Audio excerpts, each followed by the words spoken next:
Today's discussion will be presented in three sections since we are recording this session for a radio broadcast on Federal News Radio 1500 AM. Feel free to post questions and comments during the session, and we'll try to get them answered online. We're particularly pleased to welcome our moderator, Jason Miller, Executive Editor of Federal News Radio 1500 AM and federalnewsradio.com. Let me turn over the reins to Jason to begin today's discussion. Welcome to the show today. I'm your host, Jason Miller. Our guests today are Andrew Castor, the Deputy Associate Deputy Director for the FBI, Patty Larson, the Co-Director of the National Insider Threat Task Force, and Keith Lowery, the Senior Vice President for Business Threat Intelligence and Analysis Team for Nuix. Panelists, welcome to the program. Before we get started, let me set some context for our discussion today. Just about 4 years ago, President Barack Obama issued the Executive Order 13587. I'm sure our panelists know that number by heart. It's called the Structural Reforms to Improve the Security of Classified Networks and Responsible Sharing and Safeguarding of Classified Information. I'm sure there's an acronym in there somewhere that we can make it, but that we haven't done yet.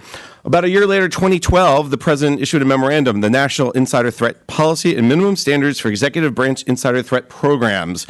Both of these documents really did set the tone for agencies over the last 3 to 4 years about how they're protecting data, protecting networks, and protecting people from the insider threat. Agencies were supposed to have taken initial steps to set up their insider threat programs by June 30th, 2014. Those included naming a senior agency official responsible for their agency's effort, circulating an insider threat policy signed by the agency head, and developing an implementation plan.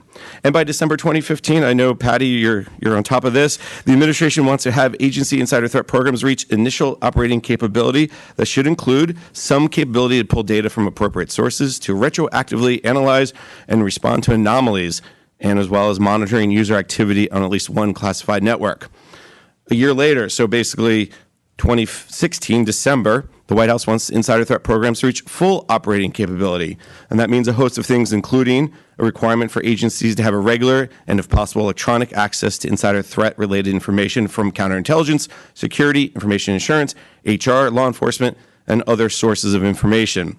They also must have tailored triggers to monitor cleared user activity on an agency network and access through portable devices. The Defense Department seems to be ahead of the pack when it comes to this. Their DoD Insider Threat Management Analysis Center actually reached initial operating capability just in October. So progress is being made. Other agencies as well. The State Department conducted a 6-month pilot using unclassified and open source information for the continuous evaluation of employees. And of course, the topic is one of interest in Congress, too. The House Homeland Security Committee recently passed a bill calling for an insider threat program at DHS. A lot of activity. So we're about a year from agencies having to hit that full operating capability. What has to happen? What needs to be done? Where do they need help? Once again, our guests today, Andrew Castor, the Deputy Associate Director for the FBI, Patty Larson, the Co-Director of the National Insider Threat Task Force, and Keith Lowery, Senior Vice President for Business Threat Intelligence and Analysis Team for Nuix.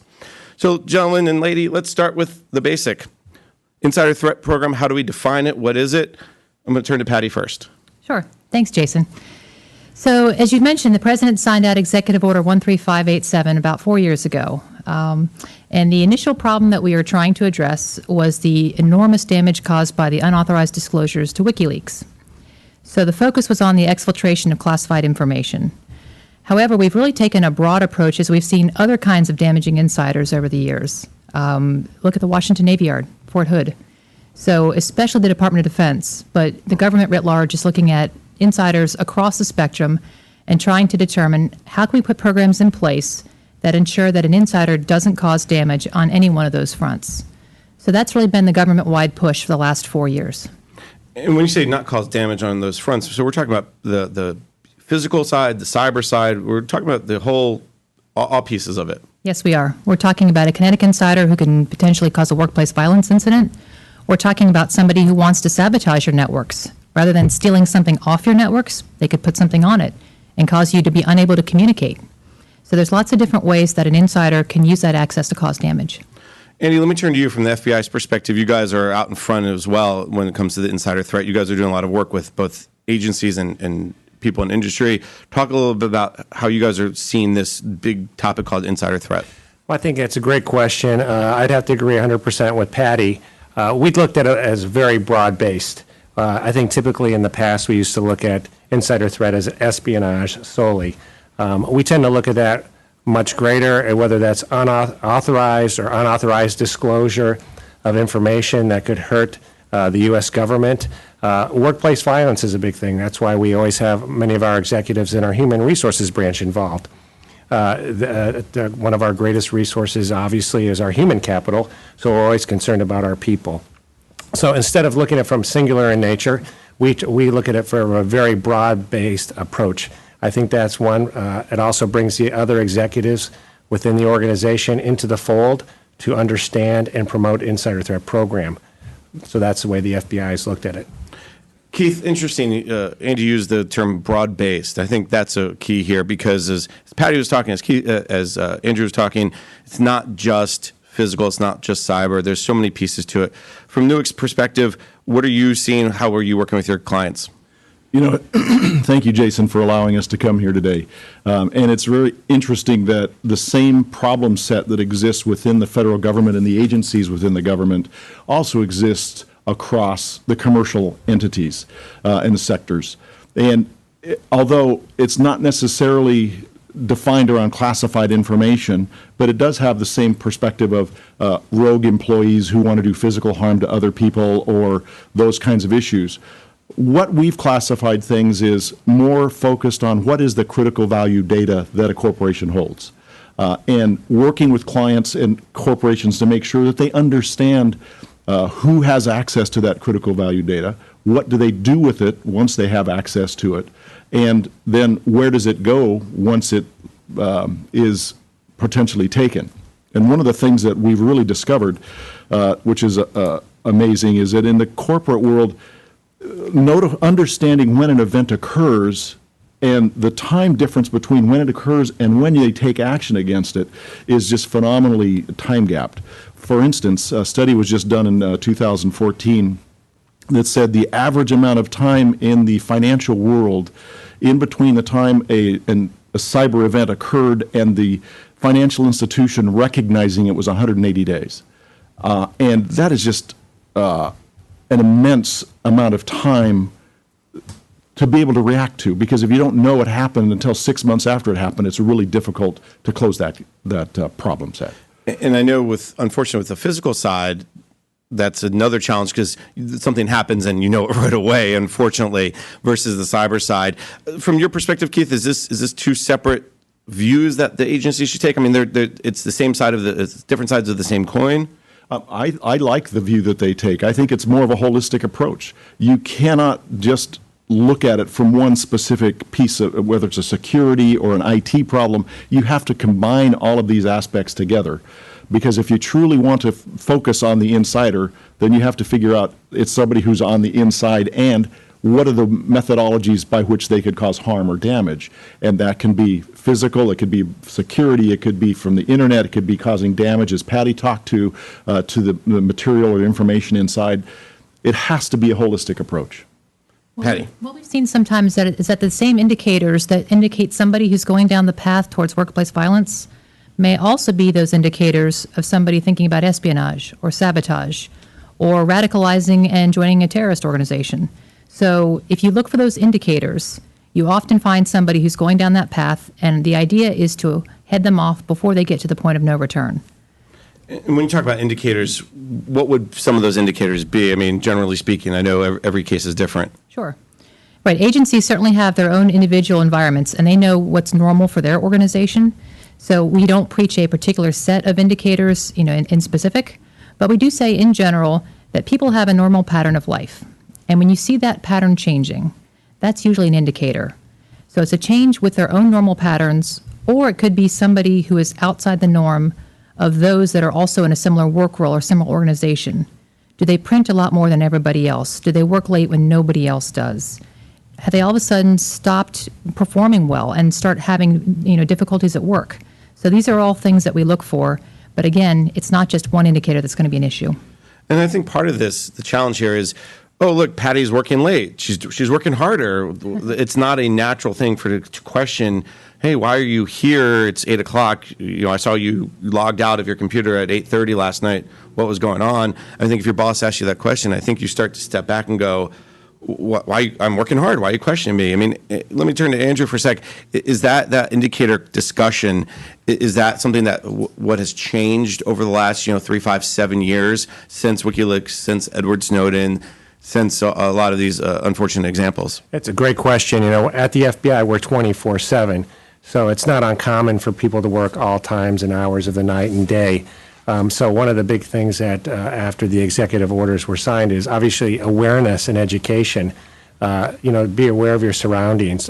So I think those are the key things: awareness and education, and make people aware of the situation. Also, working with our Human Resources Division, I think is critical. There's people that are having problems. If there's somebody that's needs help from employee assistance programs, things of that nature. You want to make sure you help our employees, but at the same time, you want to make sure that if some people are having problems, if they have access to extremely sensitive data, maybe at that time, until they can get some help and get back to a more regular lifestyle, we help them out and put them on the right course. Keith, I mean, in some ways, what Andy and Patty are kind of talking about is this idea of looking at audit logs, looking at the pieces of technology to show maybe we'll call it atypical behavior. Is that part of where the technology can come in and make a difference? Very much so. And in fact, I agree with both Patty and Andy, because I'll throw out an example. It's part of making sure that you have good training and making sure that people understand exactly what the problem set is, but it's also being able to react to that. And just a quick example, after we went through a training seminar, a guard came up and at a corporation and said, hey, I have something that may be of interest to you, and that is that an employee has been bringing a visitor and claimed it to be his wife for 30 days in a row. Is that something that you'd be interested in? And of course, that kind of behavior just sticks out like a sore thumb. And we, at that point, then went to the IT systems and to the security, pulled all that information together, and were able to fully understand that couple was there to gather information that they weren't supposed to have access to. It's a great example of espionage when you think, oh, well, you bring your wife to work, you're working late, or you want to have dinner, or whatever the issue is, and that should stand out. Patty, is that one of the things when you talk about education and training, as Andy was talking about, is that's supposed to be built into these insider threat programs? Is that the key piece? Because what it comes down to is not the really smart people or the HR executives, as Andy was talking about, or the IT executives, but the everyday person, like as Keith talked about, the guard. Absolutely. Remember that an insider is somebody who's either witting or unwitting. So if we have a good education and awareness campaign, sometimes you can eliminate a lot of the behavior from the unwitting insider. Think about somebody who gets a spear phishing email and clicks on it at work. Now all of a sudden, they've compromised their entire company's or organization's network. They didn't maliciously do that, but it caused the damage all the same. So if you can educate folks, you can eliminate some of those kinds of basic security incidents and basic information assurance failures. Then you can really focus your efforts on those true people that need to be watched more closely. You bring up spear phishing, that we could have a whole show just on that. I know that's a tough nut to crack so far. I think not just for agencies, but for private sector organizations as well. Andy, you talked about the HR person. You brought that up several times, and how key that organization is. Who else has to be involved in this discussion? Is it HR, IT, and then who else? One of the things we did after doing an internal study was set up an insider threat board, which consists obviously of our legal counsel, HR executive, our inspection division, and some of our operational divisions. Why that's important is and our CIO, our Chief Information Officer. I think why that's important, everybody has a stake in the insider threat process. There's a little piece of the insider threat that goes across the board. And in order to have a robust program and to handle issues as they come up, whether they're a contractor that is doing something that they shouldn't be doing, all those people have to be involved, from the legal counsel to the human resources. How do we handle the issues? To our inspection division, whether there's a disciplinary issue that needs to be handled, it's across the board. Do you get a sense with all the incidents that unfortunately have happened that the executives, beyond the CIO who understands the cyber insider threat, or beyond the security person head of physical security who understands the person threat, do you get a sense that the executives, by and large, understand that this is a serious topic? I mean, compared to cybersecurity more broadly, it takes a huge incident. I would say yes. Our Director Comey, our Deputy Director, and the top 3 people in our organization, it's permeated down through the organization. And for your organization to be able to understand the insider threat problem and to take it seriously, it really starts with leadership at the top. And based on the FBI, our leadership, it's one of the key things that they look at, making sure that insider threat is understood, what it is, and what we need to do about it. And like again, the director himself is involved in the process. So, Keith, did Andy forget anyone in that insider threat working group, executive committee? No, in fact, as we go out to build and teach corporations how to build insider threat programs, we do exactly the same kind of pathway that they've just described. We bring the stakeholders together, recommend to corporations that, and I call it advocacy, that the senior level executives advocate for this program more than just support it, but they actually push down the information that this is an all-important piece. The second thing is that through the policy, as the top 3 items that the National Insider Threat Task Force has asked for the agencies to do, is put forth a policy that authorizes people to take action, and that is in combination with the stakeholders. And the last thing is that this is a dynamic threat. And so we want corporations to have the agility to overcome whatever that threat may be and be able to counter it wherever it exists.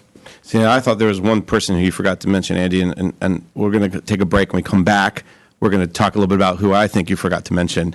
But you're listening to a panel discussion, Exfiltration in Government, Designing the Insider Threat Program, sponsored by Nuix, on federalnewsradio.com and 1500 AM.